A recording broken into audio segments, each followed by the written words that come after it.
All right, on problem 24, the directions do say, first of all, that line L is parallel to line M. So we could mark our picture. These lines are parallel. It says solve for x and write the conditional that justifies your statement. So let's first take a look at what angles we're given. We're given angle 2 and angle 8. So that one is right here and right here. And then think back to when you were learning your new vocab, what those are called. Those are called alternate exterior angles. And so you think back, wait, were those supplementary or were those congruent? And you're like, oh yeah, those were congruent. So my statement is, if L is parallel to M, then alternate exterior angles are congruent. You don't really have to put the R.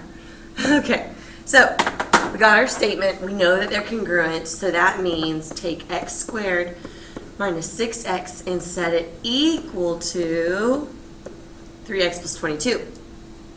Now I notice that this is a quadratic, and I notice that it has an x squared and it has an x. So that means we are going to have to factor. The first step to factoring is always set it equal to 0. So I've got x squared. I'm going to bring the 3x over. X squared minus 9x minus 22 equals 0. Get everything set up. X, X. Then we go off to the side and we do our little brainstorming, things that multiply to get 22. Well, there's not a whole lot. There's 22 and 1, and there's 11 and 2, which is going to be our winner. So I'm going to put an 11 and a 2 here. Order doesn't matter. I need to make a negative 9.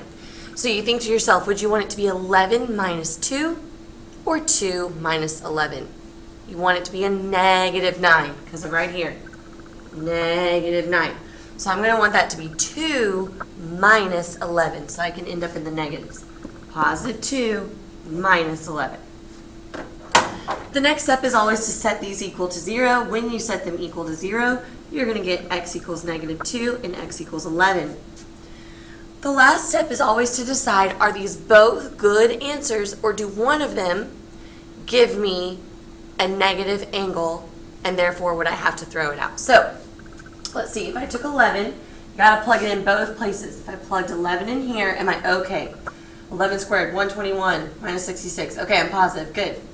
If I plugged 11 in here, 3 times 11, 33 plus 22. Okay, I'm good. So 11 checks out. So then we do the negative 2.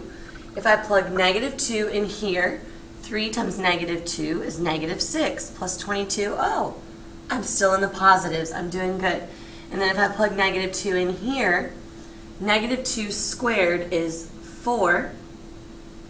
Negative 2 times 6 is negative 12. 4 minus negative 12, well, I'm in good shape there too.